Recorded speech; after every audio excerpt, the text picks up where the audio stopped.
అందరికీ మరణాత మరణాత మహిమస్వరం కార్యక్రమం వీక్షిస్తున్న దేవుని పిల్లలైన మీ అందరికీ ప్రభు నామములో శుభములు కలుగును గాక. ప్రతిరోజు ఇదే సమయమునకు ఈ కార్యక్రమంను వీక్షించి దైవాశీర్వాదములు పొందండి. ఇప్పుడు పాస్టర్ సామ్యూల్ సుందర్ రెడ్డి గారు దేవుని వాక్య వర్తమానం అందిస్తారు. శ్రద్ధగా ఆలకించండి. దేవునికి స్తోత్రం. అందరికీ మరణాత. దేవుని మహాకృపను బట్టి బ్లెస్సింగ్ ఛానల్లో వాక్య సందేశాలు ప్రారంభించి నేటికి సంవత్సర కాలం గడిచింది. మరి ఈ సంవత్సరం అంతా కూడా దేవుడు తన మహాకృపను బట్టి తన ఆత్మశక్తితో ఈ కార్యక్రమాన్ని జరిగించుకుంటూ ముందుకు వెళుతూ ఉన్నారు. చాలా సంతోషము. దీనికి సహకరించినటువంటి బ్లెస్సింగ్ ఛానల్ యాజమాన్యం వారికి, అలాగే వీక్షకులకు, అలాగే విశ్వాసులైనటువంటి మీ అందరికీ, అలాగే మా కొరకు ప్రార్థన చేస్తున్నటువంటి మీ అందరికీ కూడా ప్రత్యేకమైనటువంటి వందనాలు తెలియజేస్తున్నాను. మరి రాబోయే రోజుల్లో కూడా అద్భుతమైనటువంటి పరిచర్య జరగడానికి మీ అనుదిన ప్రార్థనలో మా కొరకు జ్ఞాపకం చేసుకుని ప్రార్థించండి. అలాగే మీ కొరకు కూడా మా అనుదిన ప్రార్థనలో మేము ప్రార్థన చేస్తూ ఉంటాము. ఒకవేళ మీకు ఈ కార్యక్రమం ఆశీర్వాదకరంగా ఉండి ప్రేరేపణ కలిగినట్లయితే కనుక మీ ప్రోత్సాహాన్ని అందించండి. ఈ కార్యక్రమాన్ని దయచేసి ముందుకు వెళ్ళడానికి సహకరించవలసిందిగా దేవుని పేరట తెలియజేస్తూ ఉన్నాను. దేవుడు మిమ్మల్ని బహుగా ఆశీర్వదించును గాక. ఆమేన్. దేవునికి స్తోత్రం. అందరికీ మరణాత. దేవుడు మనకు అనుగ్రహించిన ఈ ప్రాముఖ్యమైన సమయంలో దేవుని వాక్యాన్ని ధ్యానించుకుందాము. వాక్య భాగాన్ని చదువుకుందాము. ఆదికాండ గ్రంథము 24వ అధ్యాయం 16వ వచనం చదువుదాం.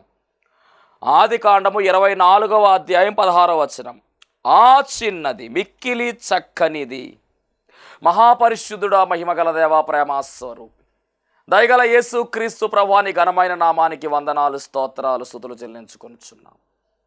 శ్రేష్టమైనటువంటి సమయమును ప్రభువా నాయన దానముగా ఇచ్చావు దేవా, నీకు వందనాలు. ఈ శ్రేష్టమైనటువంటి ఈ సమయములో ప్రభువా నీ శ్రేష్టమైనటువంటి మాటలు మాకు దయచేయమని, నీ బిడ్డలతో నాతో మీరు మాట్లాడమని తండ్రి, నీ మహిమ కార్యాలు తండ్రి మా పట్ల జరిగించి మీరే మహిమ పొందుకోమని త్వరగా పెండ్లి కుమారుడుగా రానయ్యున్న యేసు క్రీస్తు వారి నామములో అడిగి వేడుకొనుచున్నాము పరమ తండ్రి. ఆమెన్. దేవనామమున మీ ఎల్లరికూ శుభములు కలుగును గాక. ఆమెన్.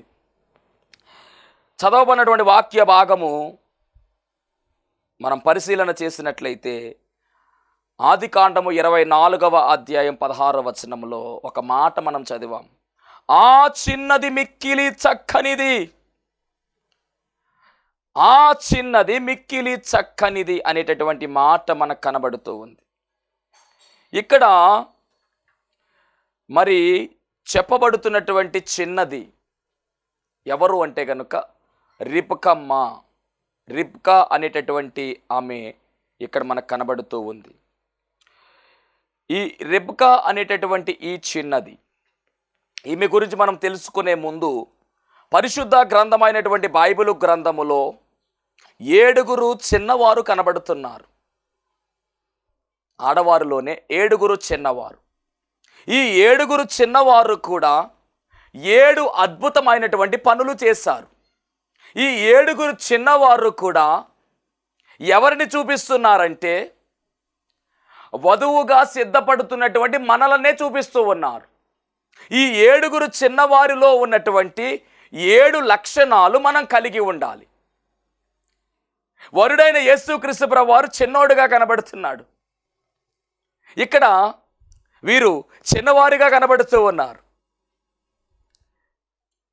వీరు ఏ లక్షణాలు అయితే కలిగి ఉన్నారు ఆ లక్షణాలు మనం కలిగి ఉండాలి అనేటటువంటి పాఠాన్ని ఈరోజు మనం నేర్చుకుంటున్నాం. ఎందుకు ఇవన్నీ నేర్చుకోవాలా పాస్టర్ గారు అంటే నేర్చుకోవాలి. ఈ భక్తి యేసుక్రీస్తు ప్రభువారిని ఎందుకు నమ్ముకున్నాము అంటే కనుక బిల్డింగ్ కట్టుకోవడానికని కొంతమంది అంటారు. కొంతమంది అంటారు కదా అప్పులు తీరాలంటే పాస్టర్ గారు అందుకు నమ్ముకున్నాను. కొంతమంది అంటారు కదా అయ్యో మా పిల్లల పెళ్ళిళ్ళు చేయాలని నమ్ముకున్నాను. పెద్ద జబ్బు చేసిందని అందుకని నమ్ముకున్నాను, తగ్గుతుందని నమ్ముకున్నాను అంటారు. నేను అంటున్నాను కదా, జబ్బు తగ్గుతుంది, పెళ్ళిళ్ళు జరుగుతాయి, అప్పులు తీరతాయి, అన్నీ తీరతాయి. కానీ అంతకు మించి జరిగే కార్యం ఏమిటి అంటే పరలోక రాజ్య వైభవాన్ని దేవుడు అనుగ్రహిస్తాడు. యేసుక్రీస్తు ప్రభువుని నమ్ముకోవడం వల్ల మనకు వచ్చింది ఏమిటి అంటే రక్షణ భాగ్యం వచ్చింది. యేసుక్రీస్తు ప్రభువుని నమ్ముకోవడం వల్ల మనకు వచ్చింది ఏమిటంటే పాప విమోచన వచ్చింది. ఆయన నమ్ముకోవడం వల్ల మనకు వచ్చింది ఏమిటి అంటే కనుక పవిత్రత, పరిశుద్ధత మనకు వచ్చింది. ఆయన నమ్ముకోవడం వల్ల మనకు రాబోయేది ఏమిటి అంటే కనుక పరలోక రాజ్య వైభవము రాబోతూ ఉంది. ఎగిరి మేఘమెక్కే ధన్యత దేవుడు మనకు అనుగ్రహిస్తూ ఉన్నారు. ఆయన ఇచ్చినటువంటి ఈ రక్షణ ద్వారా, ఆయన ఇచ్చినటువంటి విడుదల కార్యము ద్వారా ఎగిరి మేఘమెక్కేటటువంటి అంతస్తు దేవుడు మనకి ఇచ్చేస్తున్నాడు. ఇది మన యొక్క స్ట్రాటజీ. ఈ లోకములో జబ్బు తగ్గడం, ఈ లోకములో ఆశ సంపాదించుకోవడం, ఈ లోకములో అప్పులు తీరడం, ఈ లోకం అంతే. చనిపోయిన తర్వాత మన స్థితి ఏమిటి అంటే కనుక నిత్య రాజ్యములో, నిత్య జీవములో ఉంటాము. అది యేసు ప్రభు నమ్ముకుంటే మాత్రమే జరుగుతుంది. నీ క్రియల వల్ల ఏమీ జరగదు. నీ నీతి వల్ల, స్వనీతి వల్ల ఏ ప్రయోజనము లేదు. ఎందుకంటే ప్రభువు లేకపోతే పరలోక రాజ్యము లేదు. ప్రభువు రక్షణ కార్యము చెయ్యకపోతే, ఆయన శిలువ యజ్ఞ యాగము చెయ్యకపోతే రక్షణ కార్యమే లేదు. గమనించండి. పాపలోకములో పుట్టినటువంటి మనము నీతిమంతుడు లేడు, ఒక్కడునూ లేడు అని లేఖనము సెలవిస్తుంది. మానవుడు పుట్టుకతోనే పాపి. జన్మ పాపము ఉంది, కర్మ పాపము ఉంది, నైజ పాపము ఉంది.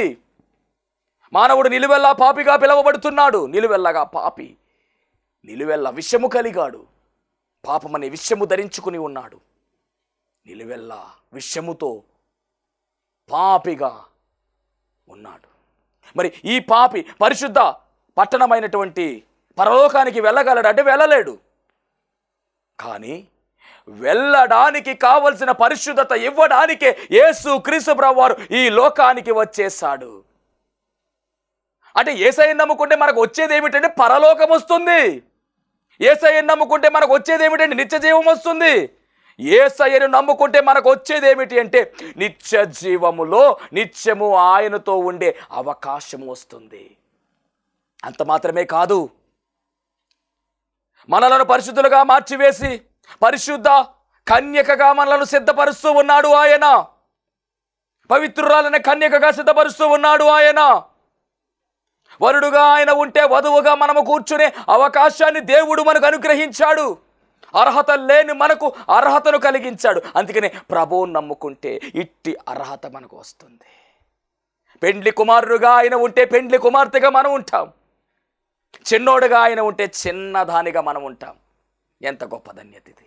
కాబట్టి బైబిల్ గ్రంథములో నేను చెబుతున్నటువంటి మాట, యేసు ప్రభువును నమ్ముకుంటే ఇంత మేలుంది. నీ అప్పులు తీరిపోయే దానికన్నా గొప్ప మేలు పరలోకం. నీ పిల్లల పెళ్ళిళ్ళు చేసేదానికన్నా గొప్ప మేలు పరలోకంలో ఉంది. పరలోకమే. ఈ భక్తి దేనికోసము అంటే నిత్యరాజ్యములో ఉండడానికే ఈ భక్తి. ఇంత భక్తి చేసి ఎంత కష్టపడుతూ ఉన్నాం, బాగానే ఉంది. ఒకవేళ పరలోక రాజ్యం మిస్ అయితే ఏంటి పరిస్థితి? నీ భక్తి ఏమైపోతుంది అప్పుడు? కాబట్టి చాలా జాగ్రత్తగా మనం జీవించాలి. మన టార్గెట్, మన గురి ఏమిటి అంటే ఇక్కడ ఉన్నా అక్కడ ఉన్నా ప్రభువుతోనే ఉండాలి. ప్రభువు లేకపోతే మనం ఏమీ చేయలేం. కాబట్టి నిత్యము నిరంతరము కూడా ఆయనతో సదాకాలము ఉండాలి. మనము ఉండాలంటే ఆయన అడుగు జాడల్లో మనము నడవాలి. ఉండాలంటే పరిశుద్ధతను కాపాడుకోవాలి. ఉండాలంటే నిత్యము ఆయనతో మాట్లాడే అనుభవము కలిగి ఉండాలి. నిత్యము ఆయన తలంపు కలిగి ఉండాలి. నిత్యము మన ఆలోచన భూమి మీద ఉన్న వాటి కొరకు కాదు, మన ఆలోచన పైన ఉన్నటువంటి వాటి కొరకే మన ఆలోచన అయి ఉండాలి. వెతకాలి, పైనున్న వాటినే వెతకాలి. అనగా మొదట నా నీతిని రాజ్యమును వెతకండి అన్నట్లుగా ఆయన నీతిని రాజ్యాన్ని వెతికే ప్రయత్నం మాత్రమే మనము చేయాలి. దేవునికి మహిమ కలుగును గాక. వారికి మాత్రమే నిత్య రాజ్యం. గమనించండి, ఈరోజు మరి చిన్నదిగా పిలవబడుతూ ఉన్న వారు, చిన్నవారుగా ఉన్నటువంటి వారి కొరకైనటువంటి విషయాలు 7 చిన్నవారు కనబడుతూ ఉన్నారు పరిశుద్ధ గ్రంథమైన బైబిల్ గ్రంథములు. వారి గురించి కొన్ని మాటలు నేను మీకు తెలియచేయాలని ఆశపడుతూ ఉన్నాను. చిన్నవారి గురించి కొన్ని మాటలు తెలియజేసి నేను ముగిస్తాను. మొట్టమొదటిగా ఇక్కడ కనబడుతున్నటువంటి చిన్నది ఎవరు అంటే రిబకమ్మ. మనం గతంలో ఈమె గురించి మాట్లాడుకున్నాం, చాలా విషయాలు మాట్లాడుకున్నాం. మీకు ఈ వర్తమానం కావాలి, ఎలాంటి వర్తమానాలు కావాలి అంటే కనుక గమనించండి. మరి యూట్యూబ్ ఛానల్లో సామ్యూల్ సుందర్ రెడ్డి పడాల అని మీరు కొడితే మీకు ఛానల్ ఓపెన్ అవుతుంది. దాన్ని సబ్స్క్రైబ్ చేసుకోండి.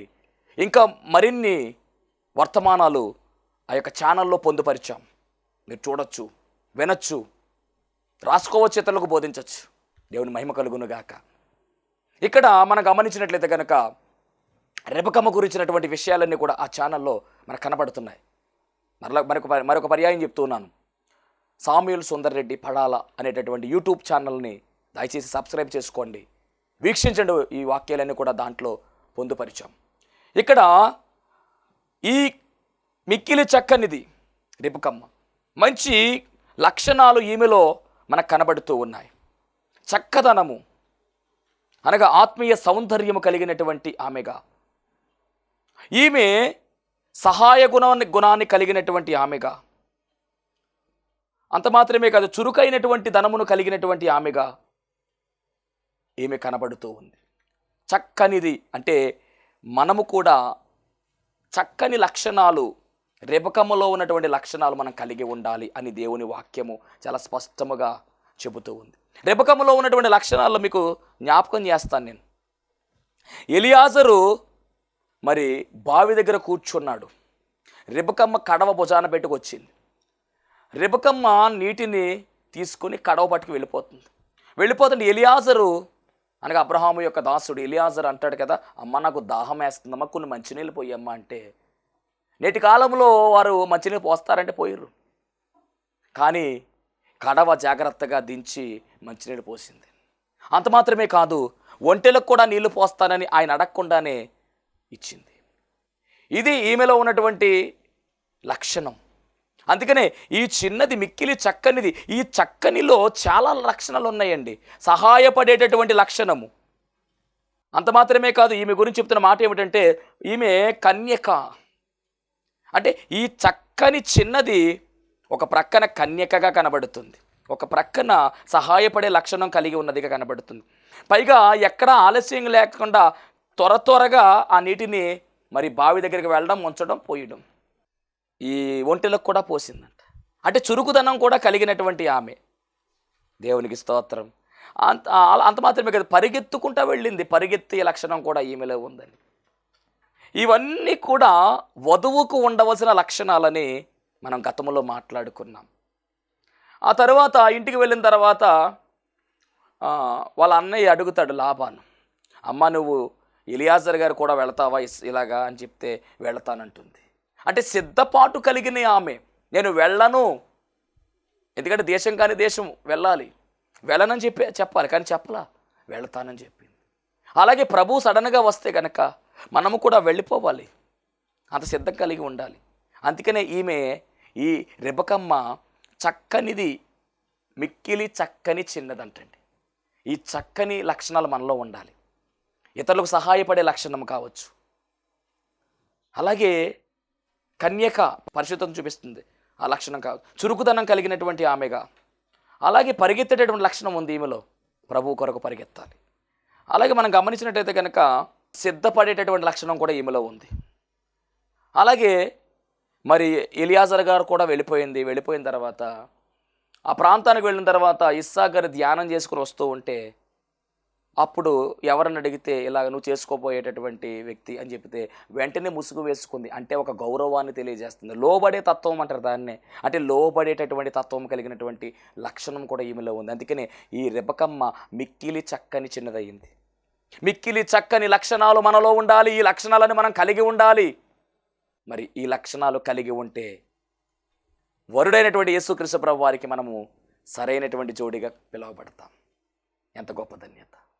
సిద్ధపాటు అనే లక్షణం కూడా ఈమెలో ఉంది.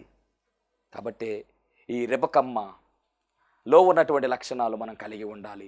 ఇప్పుడు ఒక మాట, రెబెక్క అనేటటువంటి మరి ఈ మాటను మనం పరిశీలన చేస్తూ ఉంటే రెబెక్క అనేటటువంటి మాటకు అర్థము కట్టుట అనేటటువంటి అర్థము. అవును, తనకు తాను కట్టుకుంది, కుటుంబాన్ని కట్టినటువంటి చరిత్ర ఈమెలో ఉంది. రెబెక్కమ్మ అంటే కట్టుట అని అర్థం. ఈ లక్షణాలతో ఆమె కట్టబడింది. మంచి లక్షణాలు, సుగుణాలు, మంచి బుద్ధి, సుబుద్ధి కలిగినటువంటి భార్య. సుబుద్ధి కలిగినటువంటి భార్య దొరుకుట అరుదు అంటారు. అంటే మరి వరుడైనటువంటి ఆయన సుబుద్ధి కలిగిన వాడు కనుక సుబుద్ధి అనేటువంటి లక్షణాలు. అందుకనే మిక్కిలి చక్కని అనేటటువంటి లక్షణాలు కలిగిన చిన్నది ఈమె.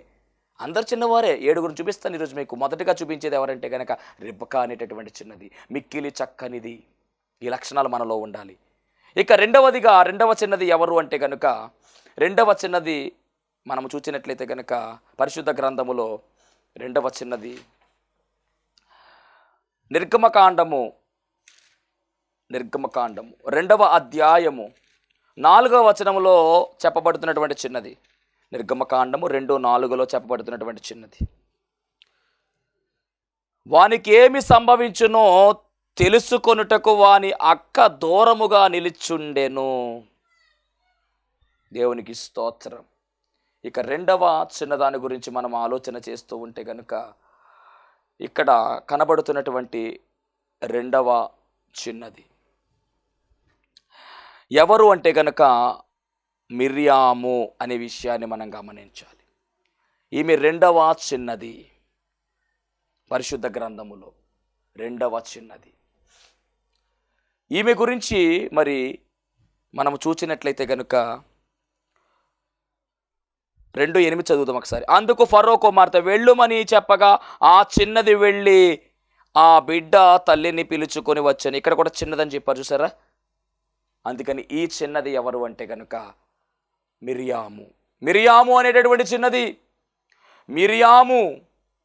మిర్యాము యొక్క క్యారెక్టర్, మిర్యాము యొక్క పని చాలా ప్రాముఖ్యమైనది. ఎందుకు అంటే కనుక దేవుడు ఏర్పాటు చేసుకున్నటువంటి జనాంగం ఏదైతే ఉన్నదో ఆ ఏర్పాటు జనాంగాన్ని నడిపించడానికి, ఆ ఏర్పాటు జనాంగాన్ని విడిపించడానికి, నడిపించడానికి దేవుడు ఏర్పాటు చేసుకున్నటువంటి వ్యక్తి మోషే. ఇప్పుడు ఆ మోషేను ప్రొటెక్షించడంలో అంటే కాపాడడంలో, ప్రొటెక్షన్ ఇవ్వడంలో ఒక ఘనమైనటువంటి స్థాయి సంపాదించుకుంది ఎవరు అంటే కనుక ఈ మిర్యాము యొక్క పాత్ర చాలా గొప్పది. ఎందుకు అంటే కనుక ఆ కాలము చాలా భయంకరమైనటువంటి కాలము. ఇశ్రాయేలీయులు శ్రమలు పడేటటువంటి కాలం అది. ఇశ్రాయేలు జీవితములో గడ్డు సమస్యలు వచ్చినటువంటి కాలం అది. ఇశ్రాయేలు జీవితములో, ఇశ్రాయేలీయుల ప్రజల యొక్క జీవితములో ఎంతగానో నలిగిపోతున్నటువంటి దినములు అవి. ఆ యొక్క ఫరో అనేటువంటి రాజు కఠినమైనటువంటి శాసనాలను అక్కడ నిర్మించాడు. మగపిల్లవాడు పుడితే పురుట్లో చంపేయమని, ఒకవేళ గనక దాచిపెట్టినట్లయితే గనుక మరి నైల్ నదిలో పారేయండి అని చెప్పాడు. అంటే మగపిల్లలు అనేటటువంటి వారు రాకుండా నాశనం చేయాలనే ఉద్దేశం కలిగినటువంటి వాడుగా ఈ ఫరో రాజు కనబడుతున్నాడు. అలాంటి సమయంలో ఈ ప్రజలైనటువంటి వారు ఇశ్రాయేలీయులు దేవునికి మొర్రపెట్టారు. దేవునికి మొర్రపెట్టగా ఆ మొర్రను ఆలకించినటువంటి ఆ దేవుడు మరి వారిని విడుదల చేయడానికి, ఆ యొక్క భయంకరమైనటువంటి ఇనుప కొలిములో ఉన్నటువంటి వారిని, ఇబ్బంది కొలిములో ఉన్నటువంటి వారిని విడుదల చేయడానికి దేవుడు పని పూనుకున్నాడు. అలా విడుదల చేయడానికి దేవుడు ఏర్పాటు చేసుకున్నటువంటి ఒక దివ్యమైనటువంటి లక్షణాలు కలిగినటువంటి మహావీరుడు, ధీరుడు ఎవరు అంటే మోషే. ఆ మోషేను ఏర్పాటు చేసేటటువంటి ఆ క్రమములో అదే దేశములో దేవుడు మోషేను పుట్టించాడు. యొకోబేదు, అమ్రాము అనేటటువంటి దంపతులను దేవుడు ఏర్పాటు చేసుకుని లేవి అనేటటువంటి వంశానికి చెందినటువంటి వారు లేవి గోత్రానికి చెందినటువంటి వారు ఇరువురు కూడా వారిని ఏర్పాటు చేసుకుని వారి ద్వారా దేవుడు మోషే గారిని పుట్టించాడు. మరి వారికి ముందుగానే అహరోను ఉన్నాడు సంతానము, అలాగే మిర్యాము కూడా ఉంది. మిర్యాము, అహరోను, ఆ తర్వాత మోషే జన్మించాడు. మోషే దివ్య సుందరుడుగా ఉన్నాడు. మరి ఆ దివ్య సుందరుడును తల్లి చూచి ఆ బిడ్డను జాగ్రత్తగా 3 నెలలు దాచిపెట్టింది. తర్వాత ఇక దాచడం వీలు కాలేదు కాబట్టి జమ్ము పెట్టి ఒకటి తీసుకుని దానికి కీలు పూసి ఆ జమ్ము పెట్టిలో బిడ్డను పెట్టేసింది. చూడండి, చూపిస్తాను మీకు ఈ మాట. నిర్గమకాండం 2వ అధ్యాయము 2వ వచనం. ఆ స్త్రీ గర్భవతి కుమారుని కని వాడు సుందరుడయునుడ చూచి 3 నెలలు వానిని దాచెను. తరువాత ఆమె వాని దాచలేక వాని కొరకు ఒక జమ్ము పెట్టి తీసుకుని దానికి జిగటమన్నును కీలును పూసి అందులో ఆ పిల్లవాని పెట్టి ఏటి ఒడ్డున జమ్ములో దానిని ఉంచగా వానికి ఏమి సంభవించునో తెలుసుకున్నటకు వాని అక్క దూరముగా నిలిచి ఉండెను. చూసారా, తల్లి అయినటువంటి యొకోబేదు చక్కగా ఆ బిడ్డను పెట్టెలో పెట్టేసింది, ఆ నైల్ నదిలో వదిలేసింది. ఇప్పుడు ఆ బిడ్డ ఎలా వెళుతున్నాడో, ఆ బిడ్డకి ఏం జరుగుతుందని చెప్పి అబ్జర్వేషన్ చేస్తుందండి దూరంగా నిలబడి. ఎవరంటే అక్క. ఈ అక్కే చిన్నది. ఈ చిన్నది ఎవరంటే గనక మిక్కిలి చక్కనిది. ఈ చిన్నది ఎవరు అంటే గనక గమనించాలి. మనం చూసినట్లయితే గనక మిరియామే ఈ చిన్నది. మిరియామే ఈ చిన్నదిగా కనబడుతూ ఉంది. మరి ఈ మిరియాము యొక్క పాత్ర ఏమిటి అంటే కనుక ఆ నీటిలో వెళ్ళిపోతున్నటువంటి ఆ యొక్క మోషే గారిని కంట కనిపెడుతూ ఉంది. తమ్ముడు ఎలా వెళుతున్నాడు ఏంటి అని చూస్తూ ఉంది. ప్రమాదం ఏమైనా వస్తుందో కాచుకుంది. ఈలోపు సరిగ్గా ఆ బాక్స్ ఏదైతే ఉందో ఆ బాక్సు ఫరో యొక్క కుమార్తె స్నానం చేయడానికి వచ్చింది, చూచింది. వెంటనే ఆ బాక్స్ను, ఆ యొక్క పెట్టెను తీసుకురమ్మని చెప్పి చెలికొత్తలకు ఆజ్ఞాపించగా వారు ఆ బాక్స్ని తీసుకొచ్చారు. ఓపెన్ చేశారు. ఓపెన్ చేస్తే లోపల దివ్యమైనటువంటి సుందరుడుగా ఉన్నాడు. ఆ పిల్లవాడు ఏడుస్తూ ఉన్నాడు. చూద్దాం ఒకసారి ఆ మాట. తెరచి ఆ పిల్లవాడిని చూచినప్పుడు పిల్లవాడు ఏడ్చుచుండగా వాని యందు కనికరించి వీడు ఎబ్రీయుల పిల్లలలో నొకడ నేను. అప్పుడు వాని అక్క ఫరో దగ్గరికి, వాని అక్క అనగా ఈ యొక్క మరి మిరియాము ఫరో కుమార్ దగ్గరకు వచ్చి అంటుంది కదా, ఈ బిడ్డను తీసుకుని పోయి నా కొరకు. ఆ బిడ్డ మరి అక్కడ చెప్తున్నటువంటి మాట 8వ వచనం 2:8. అందుకు ఫరో కుమార్తె 7వ వచనం రాయబడినమాట. అప్పుడు వాని అక్క ఫరో కుమార్తెతో, నీ కొరకు ఈ పిల్లవాని పెంచుటకు నేను వెళ్ళి ఎబ్రీ స్త్రీలలో ఒక దాన్ని పిలుచుకొని వస్తునని నేను. గమనించండి, చూస్తూ ఉంది, దూరంగా కనిపెట్టి చూస్తూ ఉంది. చూస్తూ ఉన్నటువంటి ఆ సమయంలో మరి ఫరో కుమార్తె ఆ బాక్స్ని తీసుకొచ్చి ఓపెన్ చేసి చూస్తూ ఉంది. ఫరో కుమార్తె కూడా చూస్తూ ఉంది. ఈ లోపంట ఈమె పరుగున ఆమె దగ్గరికి వచ్చి దీన్ని ఏమంటుందో తెలుసా? ఇదిగో ఈ బిడ్డ బాగున్నాడు కదా, నువ్వు పెంచుకుంటావా? పెంచుకుంటానని చెప్పు, నేను తీసుకొస్తాను ఎబ్రీసీని అని చెప్పేసి మాట కలిపేసింది. దీన్ని ఏమంటారంటే కనుక అవకాశాన్ని అందబుచ్చుకోవడం అంటారు. ఎంత గొప్ప ధన్యత చూడండి. తన తమ్ముడు ప్రాణాలతో బతికి ఉండాలి, కాపాడుకోవాలి. ఏటిలో పారేశారు కానీ కాపాడుకోవాలి. ఎక్కడ ప్రమాదం ఉందో, ఎక్కడ చావు పరచబడిందో అక్కడికే ఇప్పుడు ఈ కుమారుడు వారి చేతులకి అప్పగించబడ్డాడు. కానీ శత్రువుల చేతుల్లో నుండి కూడా తప్పించేటటువంటి దేవుడు మనం సేవిస్తున్న దేవుడు. నీ శత్రువులు ఎదుట నేను నీకు భోజనము సిద్ధపరిచేదనని వాగ్దానం చేసినటువంటి దేవుడు.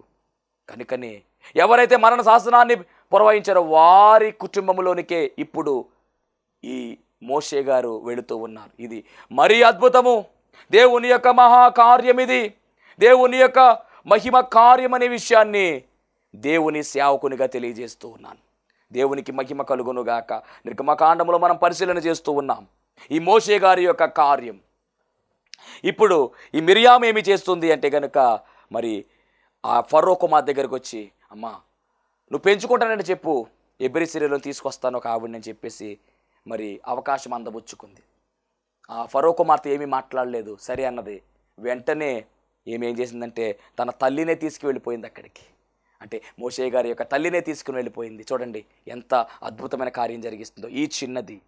ఇప్పుడు ఈ చిన్నదాని వల్ల అక్కడ ఏం జరుగుతుందంటే ఈ కుమారుడు అనగా మోషే మరి ఎవరి దగ్గరికి వెళ్తున్నాడో చూద్దాం ఒకసారి. గమనించండి, చావు దగ్గరికి వెళ్ళాలి కానీ వెళ్ళట్లా. చావు గోతు నుంచి లేవనెత్తి దయను కృపను జీవకిరీటముగా ఇచ్చివేసినట్టుగా కార్యం జరిగింది. ఎంత గొప్ప ధన్యత. చావు గోతి నుండి నిన్ను లేతి దయను కృపను, చావు గోతి నుండి నిన్ను లేవనెత్తి దయను కృపను, జీవకిరీటముగా వేయును. ఆ కారణముచే దేవ సంస్తుతి చేయవే మనసా, శ్రీమంతుడగు యెహోవ సంస్తుతి చేయవే మనసా. దేవునికి స్తోత్రం. చావు గోతు నుంచి లేవనెత్తి దయను కృప నీకు జీవకిరీటముగా వేసెను అని రాయబడినటువంటి మాట. చావులోనికి వెళ్ళవలసినటువంటి మోషే చావుని తప్పించబడ్డాడు. ఎక్కడ చావు ఉందో ఆ గృహంలోనికి వెళుతున్నాడు. మధ్య వ్యక్తిగా ఎవరు ఉన్నారు అంటే ఈ మిరియాము ఉంది. కాపాడడంలో మిరియాము చేసినటువంటి పాత్ర గొప్పది.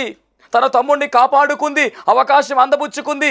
ఇప్పుడు ఎప్పుడైతే తల్లిని తీసుకొచ్చిందో, యాకోబుని తీసుకొచ్చింది, అప్పుడు రాజకుమార్తె అయినటువంటి ఫరో కుమార్తె చెప్తున్న మాట ఏమిటంటే, అందుకు ఫరో కుమార్తె వెళ్ళుమని చెప్పగా ఆ చిన్నది వెళ్ళి ఆ బిడ్డ తల్లిని పిలుచుకొని వచ్చాను. ఫరో కుమార్తె ఆమెతో, ఈ బిడ్డను తీసుకుని పోయి నా కొరకు వానికి పాలిచ్చి పెంచుము, నేను నీకు జీతం ఇచ్చేదను. ఆ స్త్రీ ఆ బిడ్డను తీసుకుని పోయి పాలిచ్చి పెంచాను. ఎంత గొప్ప ధన్యత చూడండి. చావు సిద్ధముగా ఉన్న దేవుడు మార్చేశాడు. ఆయన ఏదైనా చేస్తాడు, కథ మొత్తం మార్చేయగలడు. అది ఆయనకున్నటువంటి కెపాసిటీ.